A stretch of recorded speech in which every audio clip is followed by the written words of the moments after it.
Peter and IxDA for inviting me, and AppNexus for having us all in this beautiful space. This is really a great venue. And thanks to Adam and Tim and Steve and Ewan and Ashley and the whole team for putting this together. I'm going to tell you tonight 3 stories from the book, but before I get started, I just want to make a little introduction. Some of you may know me from some of these projects. Creative Good, as Peter said, is the company that I founded and run here in New York City. Any good to-do users here tonight? The mobile productivity platform? Okay, if you're looking for a to-do list, that's for another talk. Bit Literacy is the first book I wrote, and the GEL conference. I know, has anyone come to the GEL conference over the years? A few? 2? Good, all right, yes. Last year's videos are all at gelconference.com. You can watch them and see what you think. That's good. We have not yet set a date for GEL this year, but I'm hoping sometime in the fall. So just keep an eye on gelconference.com. Tonight I want to talk about the book, customers included. And for all of us here with some experience or interest in interaction design, it's a very simple premise. The book has a very simple premise. If you are creating some product or strategy or experience or innovation, it's better to include the customer somewhere along the way rather than not. Yes, thank you very much, and that's all I had to say tonight. And you would think, well, that's kind of an obvious conclusion, isn't it? Doesn't everybody know that you shouldn't completely ignore the end user or the customer, whoever that is?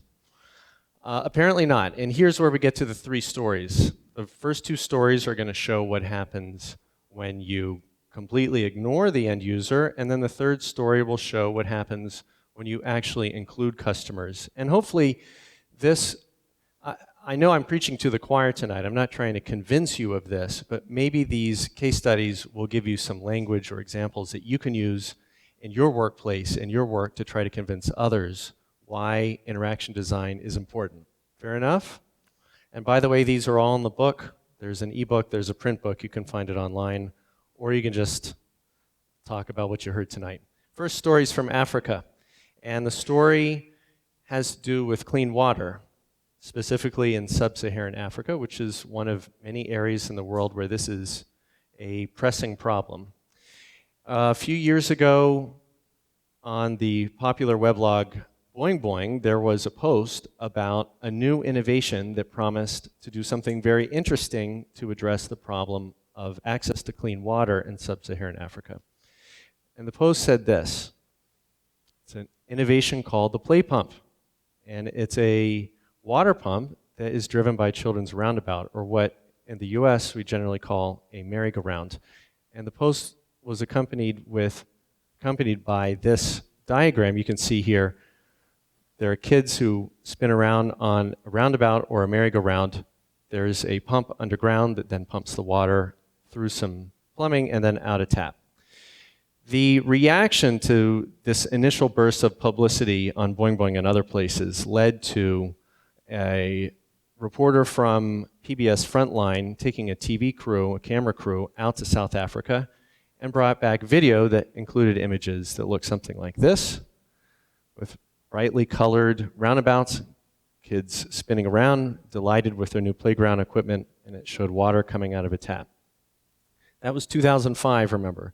2006, 1 year later, just a few blocks from here, First Lady Laura Bush stood on stage next to former President Bill Clinton and delivered a check for $16 million to PlayPumps International. Now, if you're PlayPumps International at that moment, you're a startup, and you've just gotten $16 million, $10 million of which came from USAID, which some of you may know, if you pay taxes in the US, that came from us. Okay, so we paid $10 million into that $16 million. The Case Foundation, which was co-founded by Steve Case, founder of AOL, chipped in $5 million. And there were other fundraising activities. Jay-Z did a performance at Madison Square Garden that raised $250,000 around the same time. PlayPumps had money, they had publicity, they had a clever device, and they had A-list support from the worlds of politics, technology, and nonprofit management. So what happened with all of these assets? When this startup assembled all the assets that entrepreneurs dream of, you can imagine, of course, that led to this. And it happened rather abruptly. And a lot of people were confused at first. How could such a promising device with such momentum established end in failure? Well, the story was broken by two people in the small African nation of Malawi. They're Canadian aid workers in 2010, named Owen and Duncan, took a small handheld device and shot a shaky handheld video that lasted about 5 minutes of some things that they observed in their village where they were working. And the first part of the video is a race. They showed a PlayPump that's in their village. I think this is Duncan. Let's call him Duncan. So this caption says, the first contender in the race is a PlayPump, and the goal is to fill a bucket of water, which you'll see in a second, as fast as he can using the PlayPump. So he's not leisurely running around on the merry-go-round like maybe some kids might do in their free time. He's pushing and spinning this PlayPump as fast as he can. Water is pouring out of the tap into the bucket. And here's this. This, by the way, is on YouTube. You can look it up, or if you have the book, the end notes have the exact URL. This is still up. PlayPump is spinning, the water is pouring out, going into the bucket, and when it's filled, the caption reads, total time is 3 minutes and 7 seconds. Keep that in mind. And the second contender was the AfroDev. This looks like a pump, maybe a little less colorful, less playful, less innovative perhaps. It's a pump, and this is the traditional pump in a lot of sub-Saharan countries that they've standardized on for over 50 years. It has a large supply chain of parts, and it's just a known piece of equipment. Well, Duncan starts doing what you do with a pump, pumping as fast as he can to fill exactly the same bucket. He finishes, the bucket's full, the caption comes up. Total time, 28 seconds. Okay, did anybody think before they started shipping merry-go-rounds over to Africa whether mechanical efficiency might be an important factor? This is just the beginning. This is a throwaway comment. Well, you could say, sure, one installation had a problem. Maybe these guys had a bone to pick. And by the way, how come we're only seeing Canadian faces? I thought this was customers included. Where are the Africans? Here they are, in the same video. They went and talked to the teachers in the village who had been watching the PlayPump installation and were intimately aware of how it was working. And they did an interview, which again is on YouTube. You can view this. And they asked the teachers, if you could send one message to the group that's installing PlayPumps in this area, would you have a message? And the head teacher says, and I quote, yes, the messages stop immediately. Okay, now we've gotten some user feedback. It's not so good. Well, you could say maybe that's just one village. Maybe the whole village had a bone to pick. You know, maybe they just didn't like the people who installed the PlayPump. Who knows what it was? Do you have anything more rigorous, let's say on a multi-village level? Yes. How about the government of Mozambique, which had 100 installations, roughly, of PlayPumps across the country? The leadership within Mozambique saw that something was going wrong, so they brought in a completely objective research agency that does just this, researches development projects from Switzerland, appropriately enough, and they did a rigorous study of the installations across Mozambique, and they found, among other things, and this report also is online for free, find the URL in the book, but this is one of the most important phrases in the report. We found no signs that communities had been consulted prior to installation. What does that mean? Well, obviously it means that the communities weren't included, but that's a little abstract. What does it really mean? If you read the whole report, what you find out that actually happened, in many cases, is that many villages had, these are small villages way away from the cities, okay? They're just in the middle of nowhere. They have one source of clean water. It's an AffroDev or something like it. And they've had the AffroDev for years. They've maintained it. They've repaired it. Everybody knows how to use it. There's community protocol for how to queue up and how it gets used. One day, out of nowhere, a Jeep rolls in full of men that they've never seen before. Men pop out of the Jeep. They walk over to the AffroDev. They rip the AffroDev out of the ground and put in its place a merry-go-round. And they get back in the Jeep and drive away, and they're never seen again. All right. Now, communities had not been consulted prior to installation.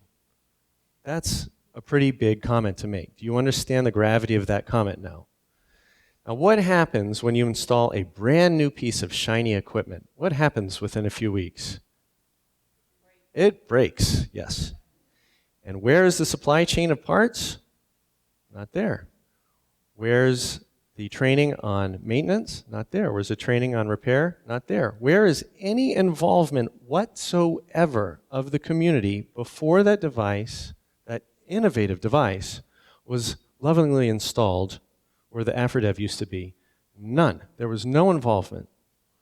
And this is why I like to start many of my talks with this story, because it shows the importance of including customers. What we do in interaction design is not a question of where to put the link or what color to color a button or whether to move the needle slightly on some inane metric somewhere. It can be the difference between life and death, the discipline that we are engaged in. So take it seriously, because this is really important work. This is good work to do well. Had good interaction design in the way that I describe it in the book, had good interaction design been involved in this project, this never would have come to what I'm about to tell you. PBS Frontline sent the same reporter, remember the one who came back initially with very positive footage of kids on the early installations of PlayPumps. When PBS saw the project crashing and burning, they sent the same reporter out to do a follow-up story. And she went to some of those villages that used to have an AffroDev, and at that point, later on, had a PlayPump. She found the following. I met women who had been without clean drinking water for months. So just remember, we all paid $10 million for a shiny innovation that effectively did its best job to reduce access to clean drinking water in sub-Saharan Africa. Now, I know this is kind of a bummer, and don't worry, we're going to get to a good case study 2 stories later. But I want to start with this so we set the frame large enough to understand what the stakes are that we're dealing with. Incidentally, just as a side note, before the PlayPump crash and burn, all kinds of media and conferences and periodicals were praising the PlayPump as this, hailing it as this new innovation that was clever and playful. Don't we like play and innovation and the world's tough problems? It got to the point where it was actually, I'm not making this up, the PlayPump was nominated for a National Design Award here in the US. And that should really make you think what our priorities are when we're thinking about what we're excited about in design and innovation. Okay. If you read the book, there's a counter case study of another pump, not the AffroDev, but another pump that works in a completely different way. It's very successful, but it's never won a design award and the founder is not famous. So at some point, you may have to decide in your career, do you want to have an impact for real, or do you want to go for more short-term gains?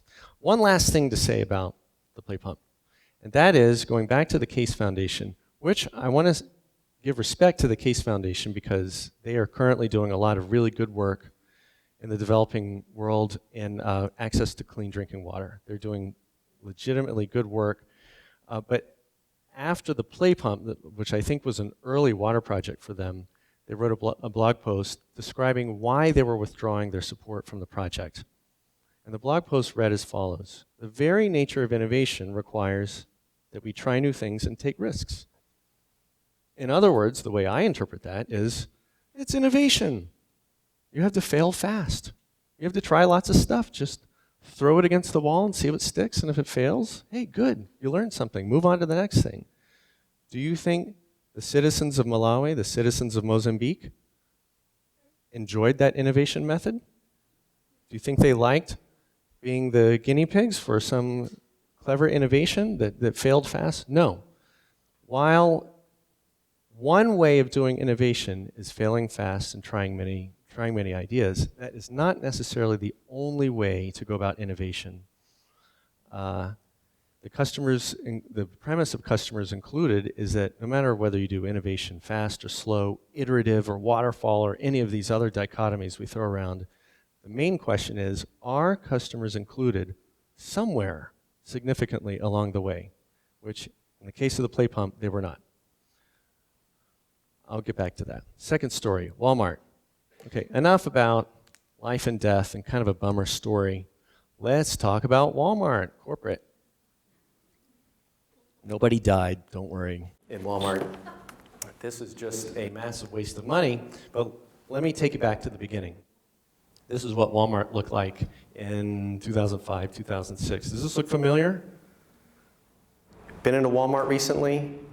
No? Come on, guys. They're an important company. Jeez. This is what, for those of you who haven't stepped in a Walmart, this is what Walmart looks like, okay? It's kind of cluttered. You can do it. You won't burst into flame if you walk into a Walmart. Jeez.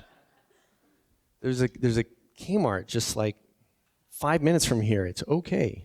We're next door to Home Depot. You know, these are big companies. Sorry? Yes, I said there's a Kmart near here. There's no Walmart in New York City. Yes, we're getting off track. Walmart is cluttered is my point. And remember right before the Great Recession, Target was doing some great things and curating these lovely designed items. And design became kind of this big thing culturally. Well, at that time, a few years ago, a lot of Walmart's more affluent customers were beginning to defect from Walmart to Target. And part of the reason was there was better lighting, it wasn't as cluttered, they had better curation of products. So executives in the headquarters in Bentonville, Arkansas, that's the Walmart headquarters, began to think of a strategy in response to Target's new success. And what they decided to do was include customers. What they did, and I'm oversimplifying a bit, the story's told in some detail in the book, but this is the essential arc of the story. The Walmart executives decided to run a survey to ask thousands, maybe millions of their customers at the checkout lines, right at checkout, essentially one question. What Walmart asked its customers was, would you like it if the aisles at Walmart were not so cluttered? And you'll never guess what customers said. The feedback was overwhelmingly positive, and given the number of data points, it was statistically relevant. Which science doesn't lie, my friends. Customers, we've included customers say they want uncluttered aisles. So Walmart, again, I'm simplifying a bit, but essentially Walmart took that data as justification for a major strategy. I mean, this was so big, it was featured prominently in the annual report for 2 or 3 years running. It was something called Project Impact. And it was a hundreds of millions of dollars investment to clean up the stores. Clean up the stores, unclutter the aisles, and do some light curation of the products within Walmart. So that, it gives Walmart kind of that bespoke feel that everyone goes there for. And when shoppers would go into these supercenters and go into, let's say, the grocery aisles, because there's an entire grocery store, for those of you who haven't been to one, there's a grocery store inside the Walmart supercenter, and they would go and they would look for their standard staples. Okay, paper towels, okay, lunch meat, okay, mayonnaise. Where's the Kraft mayonnaise? Excuse me, where's the Kraft mayonnaise, if they could find a clerk? And the clerk says, oh, we don't carry that anymore. What? You don't care? Kraft mayonnaise, you don't care? I'm making up the brand, but it was in some areas of the store, 15% of the product was just gone. Well, the aisles were clear, but the product was gone. So what did customers do when they went to Walmart and couldn't find their product? They left.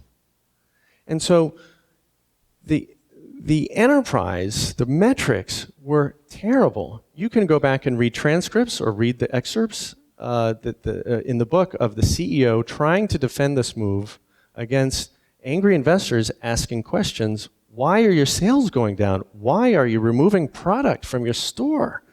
And the CEO actually says at a retail conference, don't worry about the sales numbers. Customers say they love it.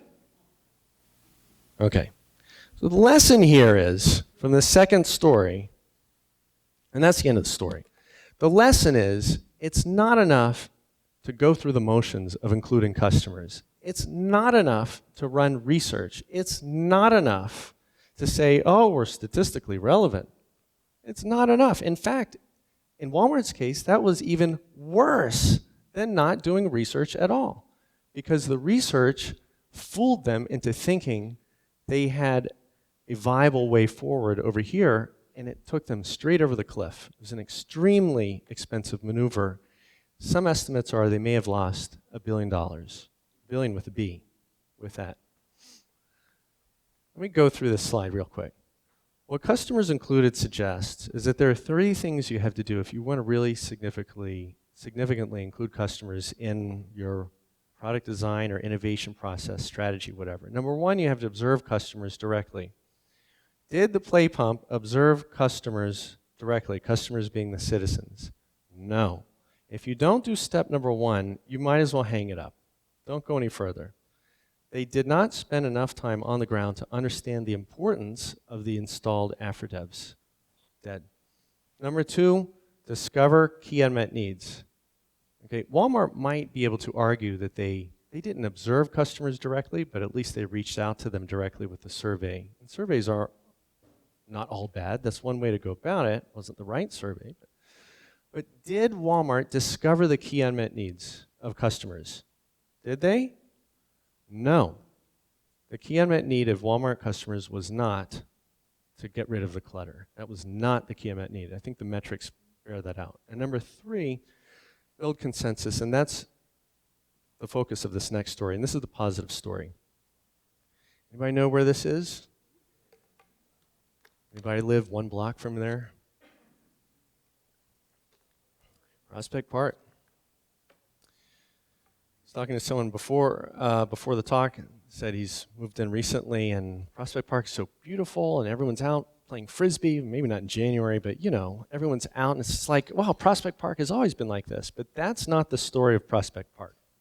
So this is actually going to start on a bummer, but it's going to end on a high note. Then I promise you, I'll end on a fixed gear bicycle for those of you who are into those sorts of things, appropriately enough. This is where it starts, 1979.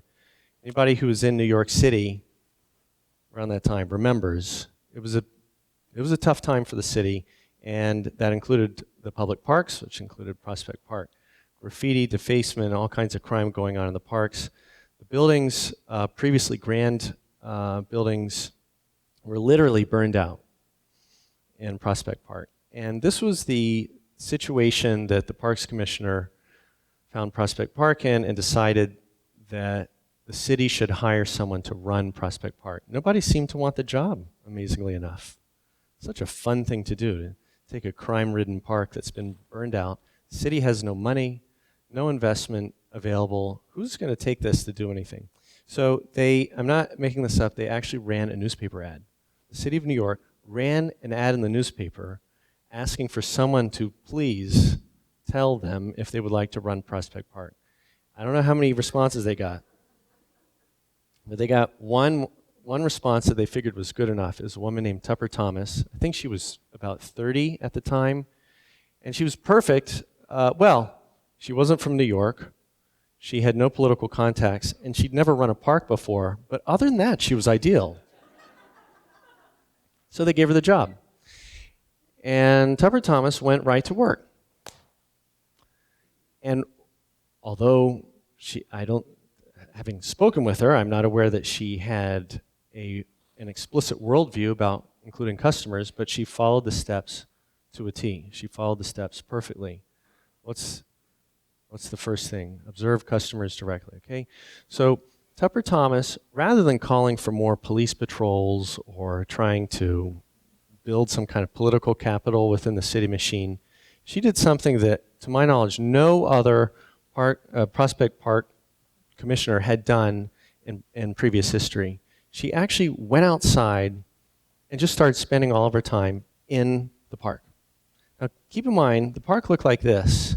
There's a lot of shady characters and not so good activity going on in the park, but she went because somehow she knew intuitively that if she spent time in the park, she could find out if there was any life left. And she did find some life. In fact, there was one group, other than the graffiti artists and all the rest, there was one group of neighborhood residents that were still using the park for some positive reason. Can anyone guess, who hasn't read the book yet, what that one group was? Playgrounds, no, but someone said it. Dog owners. Exactly right. Dog walkers. Very good. The dog walkers. So here's the stock graphic of a dog walker in Prospect Park. Huh? I came prepared. It's not from 1980, sorry. But she found that dog walkers were the one set of people who were still using Prospect Park. And she went up to them, said, "Hi, how are you doing?" "I'm fine. What are you doing?" "Well, I'm running Prospect Park. What are you doing?" "Walking my dog. What does it look like I'm doing?" So she went from there. And what she found is that dog walkers, while they were not willing to go into the interior, and those of you who live in the neighborhood know that Prospect Park has this wild, great, crazy interior, but they would stay outside the ring road on the periphery of the park because they figured, it's got to walk the dog on some grass somewhere and I probably won't get mugged. She started spending time with those dog walkers to do step number 2. Remember step number 2? Discover the what? Key unmet needs. First, you observe the customers, and then you find out what they want.